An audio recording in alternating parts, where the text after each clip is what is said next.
আমি শ্রী মহাদেব মহন্ত, বাংলাদেশ পূজা উদযাপন ফান্ড ইসলামপুর উপজেলা শাখার আহ্বায়ক ও জামালপুর জেলা শাখার যুগ্ম আহ্বায়ক। তো আমাদের এবার পূজা খুব উৎসব মুখরভাবে হচ্ছে। আমাদের ইসলামপুর থানায় 19টা পূজা হচ্ছে, তার মধ্যে পৌরসভায় 16টা আর ইউনিয়নে হলো 3টা। তো আমাদের কোনো অনাকাঙ্ক্ষিত ঘটনা এখন পর্যন্ত হয়নি। আজকে অষ্টমী পূজা চলছে। অষ্টমী পূজা উপলক্ষে আমাদের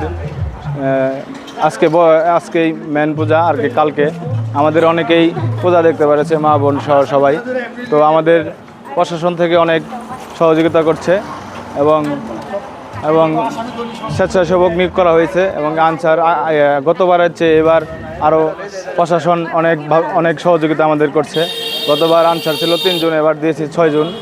তো পুলিশ প্রশাসন, র্যাব এবং কি আমাদের আর্মি, সেনাবাহিনী সবাই আমাদের অনেক সাপোর্ট দিচ্ছে। তো সর্বোপরি পূজা খুব ভালো হচ্ছে, আমাদের কোনো সমস্যা নাই। কালকে আমাদের নবমী, তারপরে দশমী। তো সকলকে ধন্যবাদ। আবারও শারদীয় দুর্গাপূজার শুভেচ্ছা জানিয়ে আমি আমার কথা শেষ করছি। আপনারা দেখছেন INB24, জামালপুরের প্রতিচ্ছবি।